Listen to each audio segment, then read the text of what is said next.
What's going on, everybody? Welcome back to another episode of the Coach Steve Show. Today, we're going to continue on with our simple offense or simple spread offense, whatever we want to call it. Today, we are going to dive into the ISO run play. Before I talk about the ISO run play and draw up how I've seen it or how we do it or have done it, please, if you're listening to this in audio form, it can be found wherever podcasts can be listened to. Please leave a review. Please follow it or subscribe to it if you can. All that stuff, share it out. It helps me out tremendously, and I thank you so much. The video version, the Coach Steve Show YouTube channel, please hit the subscribe button, hit the like button, leave a comment, all that stuff, please. It really does help me out, and I appreciate it. Please take that 5 seconds to 10 seconds to do that, and I appreciate you so much. You go to the playlist. There's a bunch of football coaches on there, non-football stuff, the simple offensive stuff I want to put out there. It's all there. Go to the playlist section. It's there. Hit the subscribe button. Do all that stuff. Thank you so much. So let's dive into today's episode where we're going to talk about the ISO run play. The ISO run play is considered a gap scheme where we're protecting the gaps. We're going to insert a guy, kind of like power where we have a skip puller inserting to the gap. We have kickouts, all that stuff. So to some, it's considered a gap scheme. Now, ISO really works. We're going to discuss ISO today out of an even man front. So we're saying an even man front, how you block it, how does it look? This is a downhill run play, and to some it can be considered belly, to some it could be considered lead, however you want to call it. For us, this is ISO. And ISO, we are getting double teams somewhere. We're blocking first threats on the line of scrimmage. We're getting kickouts. We have an insert guy, whether it's a wing, a running back, a motion guy into it, anything like that. And I'm going to talk specifically for linemen, but we'll talk tight ends and the wings or sniffers. You are ISOing the first linebacker to that side. So if you call ISO right, you are ISOing the first backer to that side. And then off of ISO, you can do other things, but we are specifically going to talk about the base play of ISO versus an even man front. So in order to run ISO, and in my world and teams I've been on, or what we do if we want to run this, you need to have an insert guy, because against an even man front, you're probably going to see, you got your even man front with the 4 down linemen somewhere. You're going to have 2 inside linebackers. You have backers walk down. Those backers walk down. We want them to go to the outside. They do not have any preference in this run play. We don't really care unless they walk down to the line of scrimmage. Then we have to adjust, but we'll get to that. So you have to have an insert person. So the simplest base way is you have to have a wing back or an H back. So right now, drawn up, we have 2 wide receivers on the left, our X and our H. This would be like wing right. So on the right side, we bring our Y down. He's a wing. He's lined up about a yard or so behind the right tackle, and then, about 3 to 4 feet to the right. Our Z is out, and he's going to have to be on the line of scrimmage. So right here, you can run ISO either way, but we're going to be simple right here. Right now, we have a 5, a 1, a 3, and a 5. And we got 2 inside linebackers, an outside linebacker walk down. So ISO is a downhill run play gap scheme. So for purposes, this is going to sound similar to inside zone that we've talked about. If you watch my video on inside zone against the even man front, it's very similar. So right now, if we call ISO right, okay, ISO right. If you take a straight line down the center, we are going to ISO for linemen, the first linebacker to the right of the center. So even if there's a head up guy, if you get a 3-3 stack or anything like that, head up the center does not matter. It is to the side that we call it. So if it's ISO right, we are ISOing the first backer. So we are ISOing this backer for a lineman. That's a terrible drawing for you guys watching the video, but that's who we're ISOing. So the linemen know we have to do our best to not get to him, because that's going to be the wing's job. That is his job to get to. Now, the only time we want to block this linebacker, he walks up to the line of scrimmage, we have to block him. It's just told you. Rules are made to be broken or tweaked. If we're double teaming, he scrapes over. If you motion a guy, like if the H was to the right, we motion and they bump out, and we're double teaming, he shows up in the line of picture. We have to. So for tackles, you have head up to outside And we'll get to what happens in a 4-eye in a minute. For a 4-eye, you still have to be responsible. For right now, your head up to outside. So you're going to kick out. And this is, you can teach however you want. You can do near foot and kick out. What's been happening for us personally is we can get beat across our face. So I'm having them knife with their opposite foot. So for the right tackle, we are not stepping out with our right foot. We are going to knife in with our left foot to try to get him to come out, and then we drive him to the sideline. So we're going to step in with our foot, drive him out to the sideline. Right guard has head up to first threat. So if there's a head up guy, he's got to take him. If there's a guy in the gap, he's got to take him. If there's a one tech to that side, he's got to take him. But we also have to look to see if there's a threat to the side we're going, similar to the inside zone blocking, if you watch that video. So right now we have a 3 technique, same thing. I would love to have knife the near foot and drive. I don't want to get beat inside. We really want to step in and kick out. Center has to block head up to the very first threat to either side, whoever's closest. So if this backer, so right now we have a 1 tech. Right now he's thinking that's where he's going. If this backer walked up and was the right side shade, he knows that's where he has to go. Now we'll get into different things on ISO here in a second, because you could also wham him. You could have the tight end still get there and just wham him. But for installing purposes, when you're coming into the summer, or if you guys are looking to have spring ball, this is what you're going to look at. So right now, in a perfect world, I know some of you defensive coordinators I've become friends with over the podcast. I know Coach Gower, I'm going to call you, tell me all the time. You told me before, we draw them up against even man fronts, but this is for install purposes. Center's going to block first threat, so he's going to block the 1 technique. Left guard has head up to first threat. There's no one head up. There's no one to the 3 tech side, so he's got the 1 tech. So now we know we're going to get a double team on this 1 tech to the backer that we're not ISOing. Backside tackle has the same exact rules as the right tackle. We're going to knife in and kick out. Our wing back has to not shuffle. He's not skip pulling. He's not shuffling. He is sprinting. He has to churn and be athletic. He's got to find the first open gap. So the way I have it drawn up with the right guard kicking out the 3 tech, there's a gap between the guard and the center. He is sprinting to find a gap, and he is going to hit that backer that we just ISO'd with the lineman. If that 3 tech knifed in and our right guard had to take him vertical, he knifed in enough when we just down blocked him. Okay.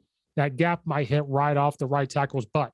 So he's just finding the first open gap, kind of like we do with skip pulling and power. He's going to hit directly up to get to that backer. Now, the handoff you can do different ways. You could be offset or a sidecar in the backfield with the quarterback and running back and hand it off like an inside zone. So you can work on the same footwork, but it's more downhill. He's trying to read where the Y's going. He's trying to find the first gap and just hit the gap. You can do it that way. You can do it where you're on the same side as the wing. Okay, so he just churns, open up to the same side and follows him. Some find that to work very well. You can do sidecar either way, whichever works for you. I prefer to have opposite sidecar. So that way, if you want an RPO or you have something and you're not teaching something completely new, you could keep inside zone steps, but we just know it's going to be a handoff or setting it up and all that good stuff. Or a really good way to work is behind the quarterback in a pistol look, not necessarily 3-yard pistol, but behind. You can open up opposite and cut in. You can open up the same way. It does not matter. Preferably for me, I like sidecar. And then you can do same. So I like to do the sidecar both. And I like to do all 3, but there's ways you can do it. You're teaching this, you're not teaching any new footwork. It's inside zone purposes. So this would be ISO right. We could go, you go wing right, however you want to call this. If this is your base formation, wing right, ISO right. And this is what we're doing. Linemen are blocking who they need to block, and we're ISOing that linebacker. And again, you can go sidecar either way. You can do the same side, opposite side. You can do behind. If you do all 3, it keeps defenses on their toes. They're not going to key where the running back is. They're not going to key where that wing is. This would be like a day 1 if you have a spring ball install, or for me in the summer, this is the first thing for ISO that we would do for installing. Now, out of this exact same look for audio listeners, out of the same look, two wide receivers on the right, our wing on the left, the wing is on the right, the Z is out of the line of scrimmage. We have our quarterback, running back in the backfield, 5-1-3-5, two linebackers in there. You from this position can run ISO right, of course. You can still run ISO left. Now, the thing you have to know is when you do ISO left, you're going to get a different flow. So I'm going to draw up in a perfect world, and then shout out to Coach Rudolph, who talked to me about this, O-line coach at Ohio University. We talked about the flow because if they're reading the wing or the linebackers flowing with them, different aiming points. So right now in a perfect world, if you go wing right, ISO left, wing right, ISO left, nothing changes for the lineman except now they know if we're doing ISO left, we block the first linebacker to that side of that center. If we draw a straight line down the center, first linebacker to that side. So last time we ISO'd the right linebacker, now we're ISOing the left. So our linemen know we're doing our absolute best to not hit that linebacker. Tackles have the same exact blocking rules. Right guard has the same blocking rules. Since he has a 3 tech, he doesn't have to worry about the double team. He's worried about kicking out. Center and left guard, before they double teamed to this backer to the left because we weren't ISOing him. Now they know we have to go to the right because we have to have our Y run and insert and block. So the left guard knows I'm aiming for this 1 tech. Now we're going to inside zone looking rules where the left guard's got to overtake this guy because we cannot ask our center to churn to double team and then come off for here. Now we can gallop, we can cower, we can swing and hit. We can pick the foot up and swing our hip into here, blast off and go however you want. But we know we can't just shove a guy that way because if that linebacker comes flying through and we're not coming off the double team, our Y is not looking, we're going to give that up. So the center is just going to flip the flipper off the shoulder to this linebacker. Y is sprinting, finding the first gap to get to this linebacker as quickly as he can. If you want to do sidecar, he follows him. Or if he sees another gap, he hits that gap. You can do it behind him. You can do it on the same side. Doesn't matter. Just if you want to do sidecar, if you're an inside zone team, like we're going to run inside zone, this is how you steal reps. So right here, you just have the wing. You did the same formation and ran the same run play to the right and to the left. Now, this is how you make it easy on your guys without changing anything. Now, a problem with this is, like I said, discussing it with Coach Rudolph, if these linebackers see this Y and he is, moving that way, the flow might be a little different. So this linebacker is going to flow a little bit. So our aiming point for the tight end or this wing back might be a little wider, never know, or he's going to hit here and have to go out. Probably like him to come inside here, but he's probably going to have to come out. This linebacker might flow over the top. If you're seeing that on film, this is where maybe you have to adjust to the lineman and say, okay, center, I want you to blast off him and get there. Now this becomes a little more difficult and more practice. If that linebacker is flowing over the top, that center may not get to him. So now it becomes a traditional double team where the center is going to hit here, gallop or cower or whatever you want to do, blast into here, and it's more straight off here. And hopefully our running back doesn't run this way. If he decides to blitz, he's running off of here. This is not a home run hitter. This is, 3-4 yards in a cloud of dust. This is a downhill run play that we're looking to get in the gap. So you have to look at the linebacker flow as well. Draw it up in a perfect world, that's great. But realistically, if they're seeing that cross, it's got to hit there. And that's why sometimes talking to coaches, maybe crossing it on ISO is not the best option. I like to do it to keep defenses on their toes. But like I said, if you want to if it's wing right, ISO right, oh, coach, Steve, you idiot. Like they're always going to key that way. Like if he's on that side, they're going to run ISO. It's not true. Now, how you do that is like I talked about, where you got to figure out with the running back. If you do it while they're behind and it's always ISO right. But what if you do other plays out of this? They're not going to know that. If you do the same side, now they're going to think maybe it's ISO left. Maybe you do ISO left from the opposite side a couple of times and you set it up. If he's on the same side, are they going to know? Are you doing other things? So that's why I don't want to hear oh, when the wing's there, whatever. You have to do things out of other formations. So out of this, you run inside zone. Maybe that's how you see the flow. If you're doing split zone, out of this, you run a pass play. Out of this, you're running power. Out of this, you're running whatever. Power switch, you're running, guard and wire or sniffer counter. You have to be able to do other things on the formation where they don't key on that. Okay. So you could still do this. And every time the wing's on the right, run ISO right, ISO right. If he's on the left side, well, now we're going to run ISO left, ISO left, ISO left. Nothing changes. You can keep it that way. Just move the running back around. Have a signal where he's on the same side. Have a signal where he's in the backfield, all that stuff. Does not matter. You can manipulate the defense, even with how the running back is lined up. So that way they're not keying on what you're doing. Hey, all you football coaches out there, I know if you're like me, we want to be simple. And we're always looking for a way to add to the game. Drills, plays, all that stuff. Okay. So if you're like me and you're looking for drills, you're trying to figure out how to do this. Well, there's no simpler way than getting back to the basics. So I want to thank Coach Stone for contributing, sponsoring this podcast, helping me out with other things. So I need you guys, if you want to get back to the basics, you need to go get this book, Back to the Basics Football Drill Manual from Back to the Basics from Coach Stone Football. This book is 500 pages, over 500 pages. And it goes from offense, defense, special teams, tackling, turnovers, everything that you need is right here. You get this book and you look at all of his other stuff, you will never need to go look up another drill again. It has like all these drills. I kid you not. This book has it for you. Okay. So if you're like me, and we also talk about becoming simple, we're always talking about making things easier on our players. Back to the Basics is for you. So please go to CoachStoneFootball.com. It has this book on there. I believe this was Coach Stone's first one.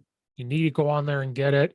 CoachStoneFootball.com. It's on there. I think it's on Amazon, but if you go to his website, there's so much other stuff. I recommend going to the website. There's other books on there, but this is the first one you need to look at for drills from all aspects of the game. There's over 100 drills, I believe, in this book. So again, go to CoachStoneFootball.com. Go get this book, and let's get back to the basics. You can run this with an H-back. It's the same thing as having a wing. You're just bringing a guy in. So like I said, if they're keen on the H, this isn't as cross. Maybe they won't get as much flow if you're worried about the wing, because the wing has a long way to go from the right side or the left tackle all the way in. So with a sniffer, you can do this too. You can do it from a pistol look. You can do it on the same side, offset, doesn't matter. I like sidecar because you're teaching inside zone steps as well, if that's who you're going to be. Same exact blocking rules. So this time drawing up a 5, a 3, a 1, a 5. Linebackers are probably going to come in a little tight. The linebacker comes flying from the outside and making the play. You got to find a new running back. Same exact blocking rules up front for the even man front. We got to kick out with our tackles. This time the left guard, if we're doing ISO right, we're ISOing the first backer to that side. So the left guards have to step in and kick out.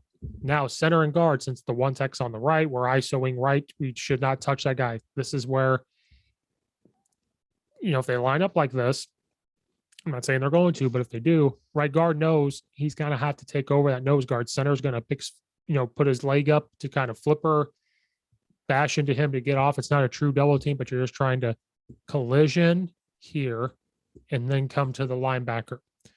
H is going to sprint up the gap into here. You can do sidecar where he's seeing this, because if this guy flows over, this looks messy, he can cut it back.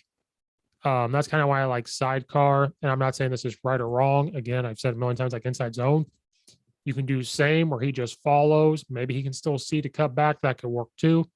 And the same thing when the running back is in pistol. If you want to do like a Gus offense or a Coach Dearman, if you want to open up the same side, that's great. If you want to open up opposite, so that way if he does see this huge gap, he can just hit that and not even worry about following him. I think if you can do all three and teach the same steps, so when they're sidecar on the opposite, it looks like an inside zone real quick. If you're doing it on the same side, it's an inside zone step.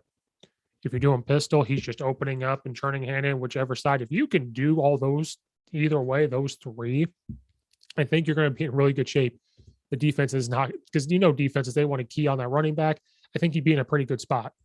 And again, with an H-back, if he's on the right side again, so the formation, receiver on the left by himself, you have the sniffer between the guard and the tackle, two receivers on the right.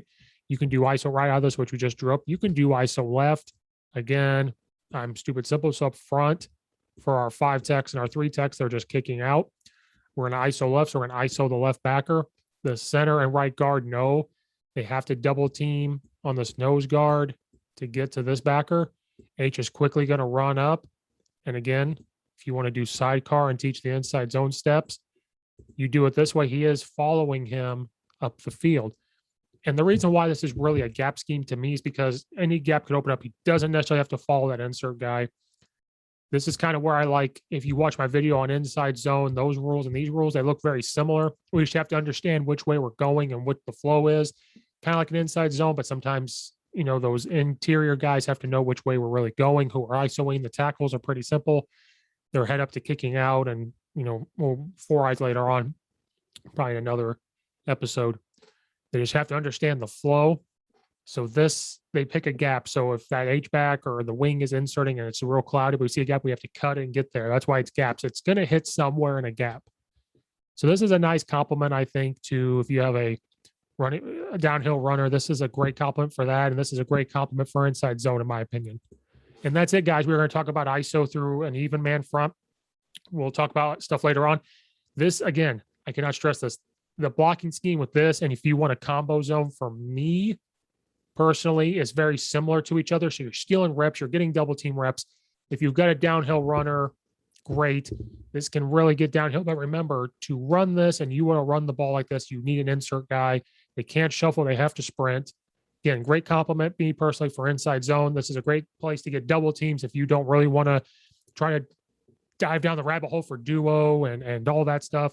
I think this is fantastic. Guys out there, thank you for listening. Thank you for watching again. Please hit the subscribe button, thumbs up, all that stuff. Please share it out, follow it, leave a review, all that good stuff. I can't thank you guys enough. So you guys, please, again, subscribe, hit all that to get updates on episodes. Thank you so much. This has been another episode of the Coach Steve Show. We're going to see you guys next time.